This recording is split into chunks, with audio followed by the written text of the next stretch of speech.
antiguidade ainda não se viu, ainda não se ouviu. Um Deus que trabalha para aqueles que nele esperam. Um Deus que trabalha para aqueles que nele esperam. Eu sou grato por tudo que tenho, o tesouro maior deste mundo me foi dado como herança eterna, maior prova de um amor tão profundo. Tenho vida, alegria, todo tempo, todo tempo. Tenho amigos, famílias, muitos irmãos, muitos irmãos. Foi Jesus, meu amigo, verdadeiro, verdadeiro, que fez tudo ao me dar a salvação. Louvarei ao Senhor em todo o tempo. Jesus, em tua fidelidade eu me abrigo, e debaixo de tuas asas fico tranquilo.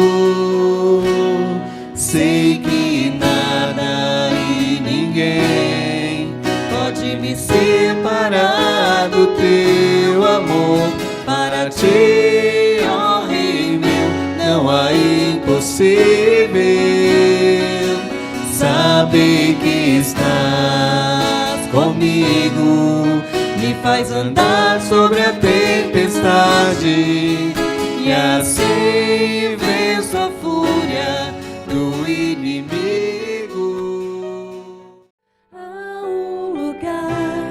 onde as pessoas não me influenciam. Há um lugar onde eu ouço teu Espírito. Há um lugar de vitória em meio à guerra. Esse lugar é no Senhor.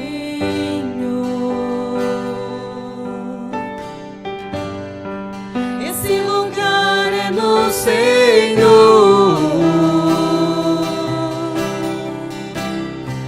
Esse lugar é no Senhor.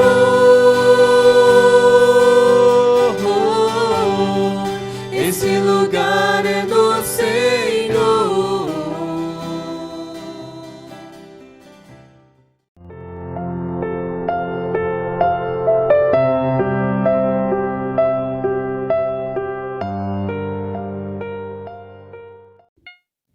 Graças e paz, irmãos.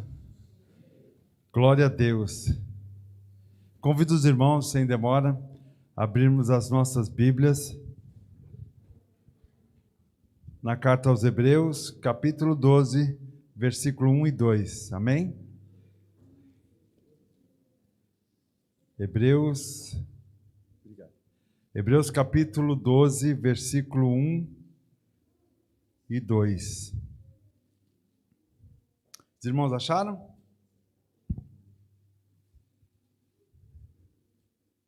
Diz assim a palavra do Senhor. Portanto, também nós, visto que temos a rodear-nos tão grande nuvem de testemunhas, desembaraçando-nos de todo o peso e do pecado que tenazmente nos assedia, corramos com perseverança a carreira que nos está proposta, olhando firmemente para o autor e consumador da fé, Jesus, o qual, em troca da alegria que lhe estava proposta, suportou a cruz, não fazendo caso da ignominia, e está sentado à destra do trono de Deus. Pai, nós queremos te dar graças pela leitura da tua palavra, pedimos a tua direção na ministração da tua palavra. Ó Deus, que o Senhor possa trazer, Senhor Deus, aos nossos corações a mensagem desta noite, Pai. Desde já queremos te dar graças pelos nossos irmãos que nos acompanham através dessa live, te dar graças pelos irmãos que aqui estão na congregação, te dar graças, Pai, por tudo que o Senhor tem feito, por tudo que o Senhor está fazendo, por tudo que o Senhor fará nas nossas vidas. Desde já, Pai, nós te louvamos, te engrandecemos e te pedimos, nos ajuda, Pai. Que os nossos corações estejam abertos, que os nossos ouvidos estejam abertos a receber a tua palavra, Pai. Então, desde já eu te peço que o Senhor possa trazer alegria no coração dos irmãos. Que o Senhor possa, nesta noite, o Senhor pode, Pai, repreender todo o mal. Ó Pai, traga, Senhor Deus, todo pensamento cativo à obediência de Cristo. Te louvamos e te agradecemos, no nome de Jesus. Amém. Glórias a Deus, irmãos. Os irmãos que nos acompanham pela live, nós cumprimentamos com a graça e a paz do nosso Senhor e Salvador Jesus Cristo. E estamos aqui na igreja, meditando na palavra do Senhor. O que eu acho muito interessante é que quantas vezes eu passei por esse versículo, como outros irmãos, e nós ministramos fixado nesse versículo, e quanto mais nós lemos, mais mensagens nós encontramos da parte de Deus. Bom, não eu creio que é de conhecimento dos irmãos, que o livro de Hebreus, ele tem uma grande particularidade.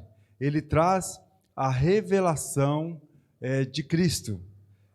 O que mais assim nos chama a atenção, que esta revelação é tão profunda, é tão direta, é tão excepcional, que não existe outra revelação igual a essa. Nunca existirá.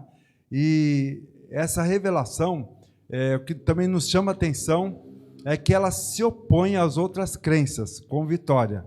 Não há uma revelação maior, não há uma revelação mais significante, mais gloriosa que a revelação de Jesus Cristo. Então eu queria começar a falar e lembrar os irmãos dos autores de Hebreus. Nós não sabemos o autor de Hebreus. Muito se discute a esse respeito, e eu estava lendo a respeito já há um tempo atrás, que Orígenes dizia assim, olha, eu não sei quem é o autor, só Deus sabe. E alguns arriscavam dizer que era Lucas.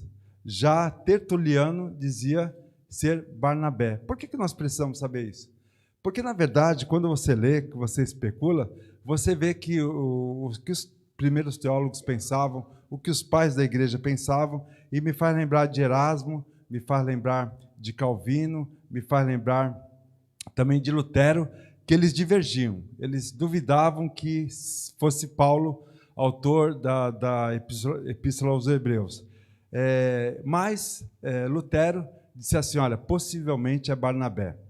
Bom, uma coisa talvez nós vamos combinar aqui, que este livro de Hebreus, ele tem um estilo literário totalmente diferente, argumentações diferentes, e também inicia de uma forma exortativa diferente da de Paulo.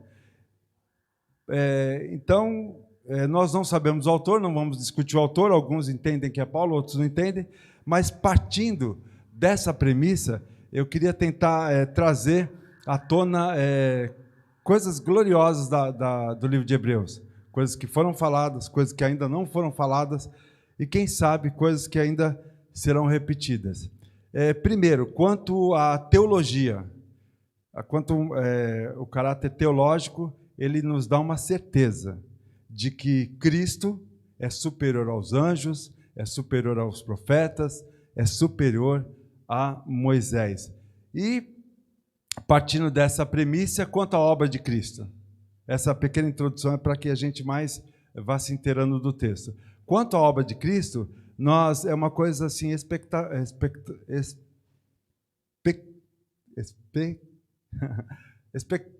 Meu Deus, como que? Não, quando é... Que coisa doida. Quando você fala que é espectacular, não. Espetacular, né? Porque, desculpa, irmãos, quando trava, agora eu percebo que trava mesmo, né? Espetacular. Por quê? Porque na aplicação, olha, porque na aplicação da nova aliança e centrado no sacrifício perfeito, ou melhor, na expiação perfeita, seria melhor o termo, nós vemos que Cristo é superior a Melquisedeque. Se nós formos lá em Gênesis, né, quando Abraão ele consegue vencer os 4 reis que investiram contra os reis de Sodoma, Gomorra, Adimá, Zeboim e Zoar, ele vem vitorioso e fala que ele vai até Melquisedeque. Dizia que ele era rei e sacerdote do Deus Altíssimo. E abençoou Abraão, e Abraão ele dizimou para com o Melquisedeque. Então, ele é superior ao Melquisedeque. Por quê? A linhagem de Jesus não vem de Araão, ou melhor, Melquisedeque não vinha de uma linhagem de Abraão, ele não pertencia ao povo de Israel, e seria, figuradamente, falando com Cristo. Bom, a gente começa a ver que existem pontos interessantes no livro de Hebreus. Essa introdução é importante para dizer o seguinte, que o livro de Hebreus ele diz assim, todas as pessoas podem vir com ousadia a Cristo e elas obterão misericórdia e também auxílio. Um segundo ponto que nós podemos perceber é que fala de perseverança. E também nos fala também a respeito de doutrinas, nos fala de ensinamentos cristãos. Bom, feita essa introdução, que é um pouco cansativa, eu queria que você, junto comigo, pudesse estar acompanhando. Eu estava meditando no livro e aqui nós lemos sobre corrida, né? Me veio à mente, e não foi à toa, sobre a corrida do coelho, da lebre, né? E da tartaruga. Essa fábula fala que a lebre vivia dizendo para a tartaruga, você é lerdo, você é muito devagar. E aquilo, a tartaruga foi se enchendo de uma tal forma que ela disse assim para a lebre, olha, você aceita um desafio? Eu proponho uma corrida. A lebre, primeiro, ela achou muito engraçado aquilo. A tartaruga querendo vencê-la, ela era muito rápida. E ela aceitou. E o detalhe dessa fábula nos fala que a tartaruga, ela se preparou. Embora devagar, andando devagar, ela passou a correr com força, de uma forma forte. Bom, aí conta a fábula que a lebre, o coelho, né? Ela passou a tartaruga e falou, já ganhei essa corrida, vou descansar um pouquinho. E naquela descansada ela dormiu e quando ela acordou, a tartaruga estava passando a linha de chegada. O que eu quero tentar ilustrar essa noite com os irmãos é de que, às vezes, nós nos portamos como a lebre. Nós temos autoconfiança, nós achamos que as coisas funcionam por causa da gente, nós entendemos que nós temos qualidades, entendemos que somos importantes, entendemos que somos fundamentais, e vai ali por aí afora. Só que, nesse versículo que nós lemos, o autor se preocupa em dizer assim, olha, olhem para Jesus. Olhar para Jesus. Então, eu quero dizer essa noite que muitas vezes nós deixamos de olhar para Jesus para olhar para nós, para olhar para os outros, para olhar para modelos, e é isso que a Bíblia não nos direciona. Esse livro de Hebreus, como eu havia falado, ele nos incentiva a preservarmos na corrida da fé. E ele fala do bom testemunho. Então, se nós formos lá no capítulo 11, vai estar falando dos heróis da fé, de tudo que eles fizeram, eles alcançaram bom testemunho. Mas o mais assim que me pega, assim que me deixa pensativo, e eu creio que você também vai ficar, é que não fala de pessoas ilustres, ou diferentes, ou pessoas espetaculares, mas fala de pessoas que tiveram um relacionamento com Deus. E esta noite eu pergunto para você, como é que está o nosso relacionamento com Deus? Porque certamente as pessoas do Antigo Testamento, os heróis da fé, eles tinham dificuldades, eles tinham vacilos, eles em alguns momentos eles ficavam sem esperança, ficavam desestimulados, mas o relacionamento com Deus, ele crescia a cada momento. Eu quero que você se lembre quando você se converteu. Como era a sua caminhada e como está a sua caminhada. Eu não queria abordar diretamente nisso, mas tem pessoas que se perderam na caminhada. Eu não estou falando de um olhar clínico aqui na congregação, mas pessoas chegadas a nós, pessoas que nós temos intimidade, relacionamento, amizade, ou pessoas que até nós não vemos muito, mas começa a lembrar, pessoas que estavam conosco, que adoravam, que louvavam, que participavam da ceia conosco, que tinham toda uma atividade aqui na congregação e já não estão mais conosco. Elas, como que eu poderia dizer? Elas desistiram da corrida. Se eu usar essa frase, os irmãos entenderam perfeitamente, mas não é só desistir da corrida. O que aconteceu com elas foi muito mais ainda. Foi o peso do pecado. E quando nós falamos em pecado, aqui quando a Bíblia diz, ela não está falando de uma forma individual, ela está falando da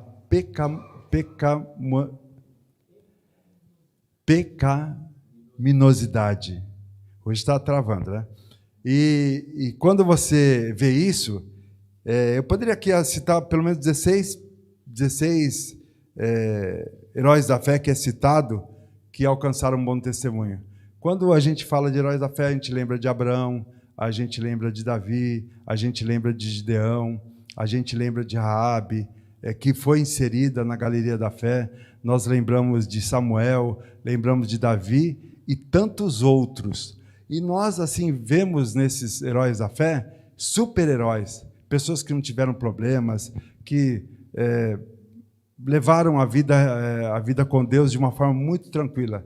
Mas eu queria que você atentasse que nós podemos também sucumbir na fé. Porque se nós, quando nós temos o testemunho desses irmãos, desses heróis da fé, olhamos para pessoas próximas que se perderam na caminhada e começamos a olhar para nós. Como está a nossa caminhada? Como está o nosso olhar para Jesus? Como é que nós nos portamos diante desta carreira que é proposta? O tema da pregação é corrida proposta. Como nós estamos? Você, certamente, eu e você, estamos fortes ou estamos levando a carreira de uma maneira que, tá bom assim, eu vou levando, eu estou indo para Cristo está voltando, e diferente até de alguns irmãos que sofreram perseguições, que sofreram crueldades, que em nome da fé em Deus, eles suportaram aflições, eles não desistiram, eles se mantiveram firmes. Então, eles fizeram uma coisa que nós precisamos fazer sempre, praticar a justiça. Porque através da prática da justiça, eles obtiveram promessas. O que é mais importante na sua vida hoje? A corrida do mundo, da sua vida particular, da sua família, ou a corrida proposta por Jesus? Irmãos, eu não estou dizendo que nós não devemos viver, que nós não devemos se relacionar, que nós não devemos amar nossa família, mas ultimamente, para alguns cristãos, infelizmente, eles estão se perdendo na corrida, como a lebre. Eles estão autossuficientes, pensando que estão fazendo o correto, de que é o suficiente, de que as coisas são assim mesmo, que algumas pessoas floreiam o evangelho, complicam o evangelho, e na verdade o evangelho simples, elas têm essas desculpas. Quando você encontra pessoas assim, eu lembro de um pastor que dizia que ele foi conversar com uma pessoa, e essa pessoa, ela sempre foi uma bênção na igreja, sempre teve uma postura voltada a Cristo, voltada ao reino, e um belo dia ela caiu. E a tendência, quando você vai fazer uma visita, quando você vai aconselhar, é que essa pessoa se reerga, porque nós lemos isso na palavra, né? Que o cair é do homem e o levantar é de Deus, e essa pessoa se acomodou e não quis mais se levantar. E como é difícil, às vezes, você aconselhar uma pessoa que não quer se levantar. Se nós vermos aqui o autor, ele diz assim: portanto, também nós, visto que temos a rodear de tão grande nuvem de testemunhas, desembaraçando-nos de todo o peso e pecado que tenazmente nos assedia. Corramos com perseverança a carreira que nos está proposta. Bom, como eu falei, depois de registrar tantos exemplos de fé, de pessoas que se entregaram à vontade de Deus, o escritor de Hebreus, ele diz assim, olha, corram a corrida proposta. A palavra de Deus vem hoje para a gente e diz assim, eu não vou colocar o nome dos irmãos, mas olha, você está ouvindo a mensagem? Corra a carreira proposta. Que carreira é essa? A carreira cristã. O que resume a nossa carreira? Testemunhar a Cristo, custe o que custar. E nos parece que isso não é tão real nas nossas vidas. Nós testemunhamos a Cristo da maneira que nós podemos testemunhar, e não custe o que custar. Você, como eu, nós fomos rodeados de tão grande testemunho, esses exemplos, né? E nós sempre falamos que o nosso modelo é Jesus. Mas o que eu percebo de todo esse comentário que eu estou fazendo é que as pessoas estão presas e precisam se libertar. E tem algumas que estão presas e não querem se libertar. Quando nós falamos de uma libertação, é que as pessoas estão já acomodadas. Elas simplesmente pararam, tanto faz como tanto fez. Ou como muitas vezes elas são bons atores. Elas mostram uma cara de que está correndo, de que está buscando o alvo, de que está olhando para Jesus, mas na verdade elas estão descansando e estão paradas. Então, essa corrida proposta, ao longo da nossa conversão, nós nos perguntamos sempre, quais as mudanças e quais as transformações que têm acontecido na nossa vida? Nós parece que ficamos mais afinados com Cristo ou mais afinados com a pecaminosidade?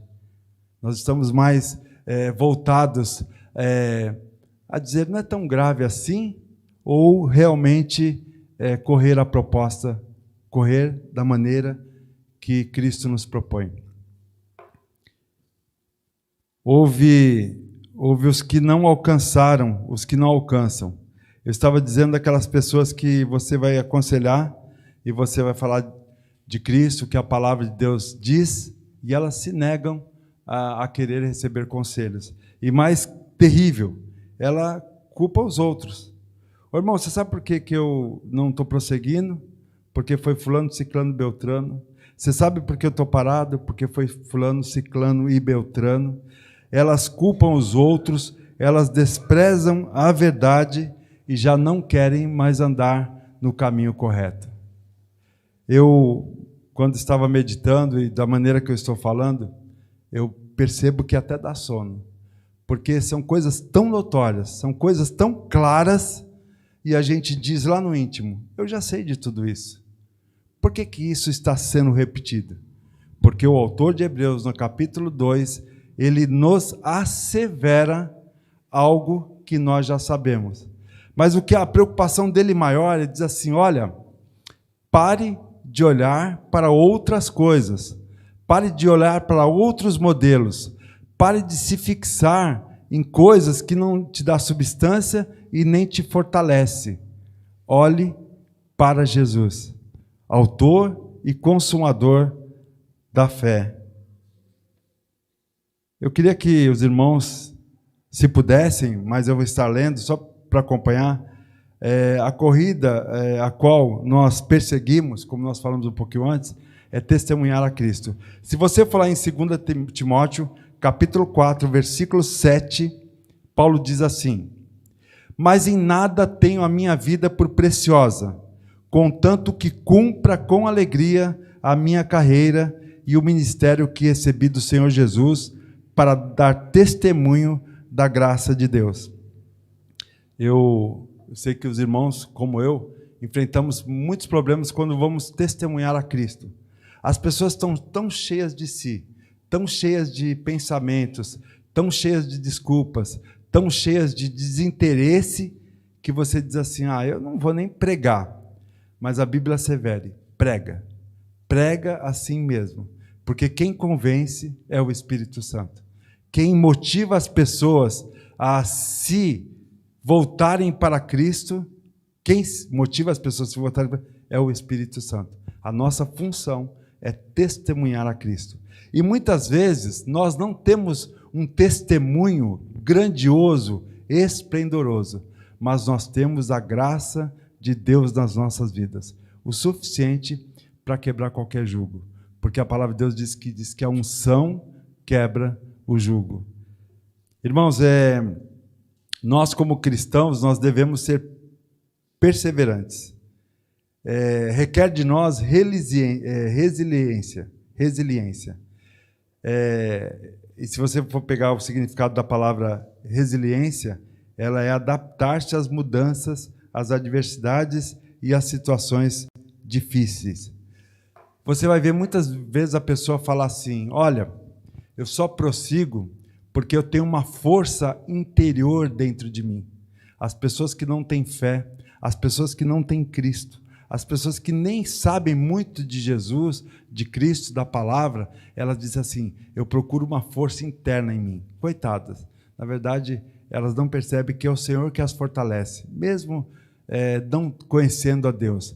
Mas eu queria dizer esta noite que o Espírito Santo, aquele sim que está dentro de nós, que nos dá força, que nos dá assim capacitação, esse é deixado em segundo plano, porque nós começamos a ouvir outras vozes dentro de nós. Eu arrisco em dizer que hoje você passou o dia ouvindo vozes diferentes da voz do Senhor. E algumas vozes que nós ouvimos são atrativas, como eu falei, são boas desculpas, mas o que o Senhor propõe é que esta força interior não seja uma força que o mundo diz, mas seja a própria presença de Deus nos fortalecendo para testemunhar a Cristo.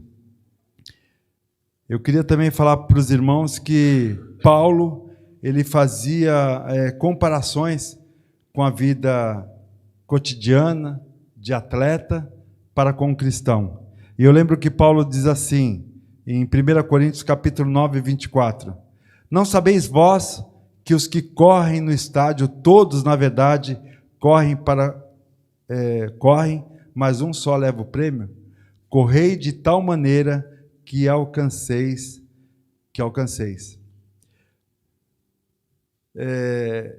Só repetindo, na vida cristã nossa, existem desafios e existe um preço a ser pago.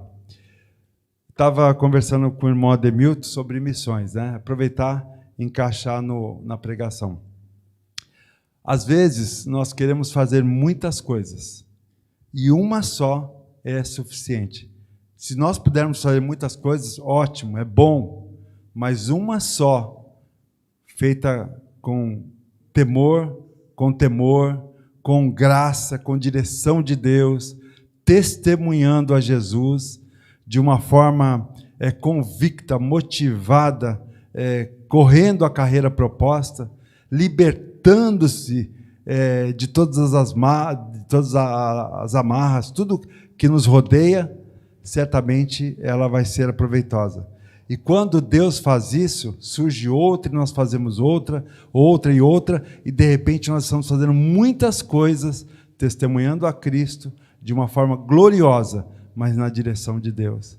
Porque às vezes nós queremos fazer para dizer que fazemos, e quando Deus nos direciona para fazer porque Ele quer que nós façamos, e não por causa de nós. Irmãos, nós temos que aprender com Paulo. Paulo diz assim, lá em 2 Timóteo capítulo 4, versículo 7, no finalzinho da sua vida, ele diz assim: combati o bom combate, acabei a carreira, guardei a fé.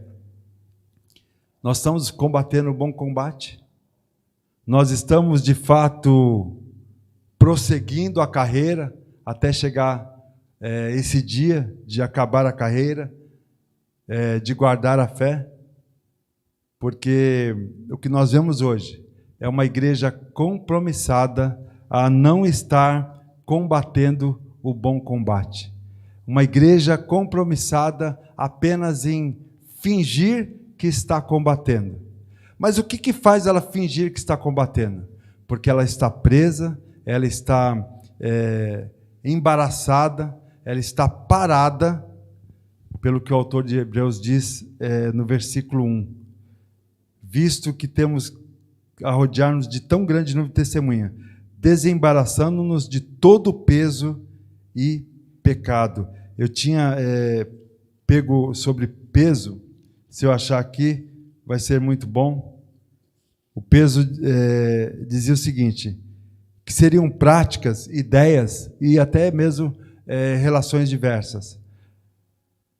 Talvez o nosso evangelho hoje está com práticas vazias, o nosso evangelho pode estar com ideias e outras ideias, e somente ideias, tanto que eu queria lembrar que algumas pessoas têm Jesus como uma ideia, e Jesus não é uma ideia. Jesus é o nosso Senhor, é o Criador, é o Deus Todo-Poderoso, e nós também nos perdemos com relações até mesmo humanas que não nos levam a nada. Eu fico pensando, as minhas amizades hoje, em relação ao mundo, praticamente se resume nos meus irmãos. Eu não mais me dou o trabalho de estar com outras pessoas que não creem em Cristo, que não falam de Cristo, que não gostam de Cristo, exceto se naquele momento eu estiver falando sobre Cristo e testemunhando sobre Cristo.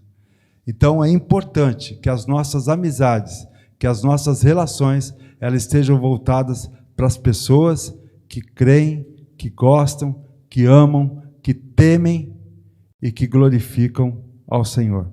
Essas são as nossas verdadeiras ideias, práticas e relações. Agora o pecado, como eu dizia, o pastor Paulo já pregou isso diversas vezes, sobre a luta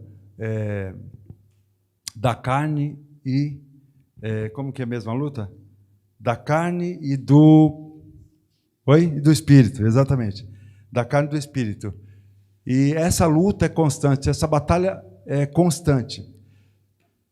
É tão interessante que quando nós entramos aqui na igreja, nós falamos assim: eu espero que venha uma mensagem que me sacuda, que me desafie, que me levante e que eu faça a obra de Deus, que eu testemunhe, que aumente a minha fé.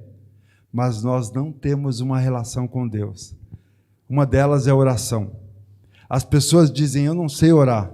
As pessoas não querem orar. E as pessoas não se preocupam em se relacionar com Deus. E essa oração que eu estou falando, irmãos, não é aquela coisa que nós temos como maçante. O que eu vou falar? Certa vez, eu estava lendo de um pastor que ele disse que a oração eficaz é quando você ora na palavra. Então ele dizia assim, estava até explicando para os irmãos: Deus, está escrito na tua palavra que aquele que habita no esconderijo do Altíssimo, a sombra do Onipotente descansará. Senhor, me coloca na tua sombra. Nós falamos a palavra de Deus, nós desejamos a palavra de Deus. Está escrito, Senhor, que a ti tudo é possível. Está escrito também que a tua vontade é boa, agradável e perfeita. Pai, como a ti tudo é possível, eu te peço isso, segundo a tua boa e agradável e perfeita vontade. Quando nós oramos e falamos a palavra de Deus, nós estamos olhando para a palavra, nós estamos olhando para Jesus, firmemente, crendo que Ele é autor, crendo que Ele é autor da fé. Eu me lembro que quando nós falávamos de transgressão, nós lembrávamos, dois versículos que eu me lembro. 2 Crônica 7,14. Se o meu povo, que se chama pelo meu nome, se humilhar, orar, buscar a minha face, se arrepender dos seus maus caminhos, eu ouvirei desde os céus, perdoarei os seus pecados e sararei a sua terra. Então a oração, a prática da oração, a prática da busca do Senhor, a prática do relacionamento com Deus é tão importante quanto o ar que nós respiramos. E isso fica para nós. Qual de nós separou uns momentos hoje para oração? Para falar com Deus, para conversar com Deus. Alguém vai dizer, eu separei, glória a Deus. Outros dizem assim, minha vida é tão apressada que eu não consigo orar. E depois nós queremos correr nessa carreira proposta. Nós queremos testemunhar Jesus. Nós queremos nos desembaraçar sem nenhuma disciplina espiritual. Sem jejum, sem oração, sem consagração, sem meditação na palavra. Então, quando nós olhamos esse texto, nós dizemos assim, Deus, realmente é difícil. Agora, uma outra parte sobre libertação. Há quanto tempo, quando eu digo nós aqui, não estou falando propriamente nós, mas até os irmãos que nos assistem, há quanto tempo você está aprisionado? Há quanto tempo você está embaraçado? Há quanto tempo, de fato, você não olha firmemente para Jesus? A palavra de hoje é, se motive. A palavra de hoje é, corra a carreira proposta. Liberte-se. E, ao mesmo tempo, que o Senhor nos use com poder e graça. Porque, irmãos, nós estamos conversando com outros irmãos, a situação está ficando tão apertada, que até mesmo para fazer uma visita, nós dizemos assim, olha, eu não tenho toda essa capacitação, não é você. Você não vai fazer nada, você não vai mudar nada. Mas se nós vamos em nome do Senhor, não se torna difícil. Na verdade, nós vamos com ousadia, nós vamos com poder e graça da parte de Deus, testemunhar a Cristo e libertar as pessoas. Muitas dessas pessoas já estiveram no nosso meio, conosco, louvando ao Senhor, falando das maravilhas de Deus. E hoje elas se encontram dessa forma, embaraçadas, presas muitas vezes com peso de ideias, de relações com o mundo, e nós, sem contar no peso do pecado, e nós estamos para fazer a diferença. Então, você que, quando lê o versículo 2, aí você muda tudo, porque você lê aqui, olhando firmemente para o autor e consumador da fé, Jesus, o qual, em troca da alegria que estava proposta, suportou a cruz, não fazendo caso da ignominia, e está sentado à destra do trono de Deus. Quando Jesus estava sofrendo, olha só a revelação, era tão forte, era tão terrível, mas Jesus, ele só olhava à frente. Ele dizia, tudo o que estou passando tem um propósito. Então nós aprendemos com Jesus. Jesus fez a corrida. Jesus terminou a corrida e Jesus obteve vitória. Por isso que ele diz, no mundo tereis aflições, mas coragem, eu venci o mundo. Que nós possamos olhar para essa palavra e dizer, Deus, eu preciso me desembaraçar, eu preciso verdadeiramente fazer como o Senhor está dizendo, parar de olhar para as circunstâncias, parar de olhar para as coisas, parar de olhar para o que me deixa mais fraco, triste, desesperançado, sem esperança, e olhar para Jesus, porque o Senhor Jesus foi, será eternamente vitorioso, e eu quero que os irmãos fiquem com essa palavra no nome de Jesus. Eu queria também, antes de estar encerrando, citar Provérbios 28:13, que diz assim: o que encobre as suas transgressões nunca prosperará, mas os que a confessam alcançará misericórdia. Amém?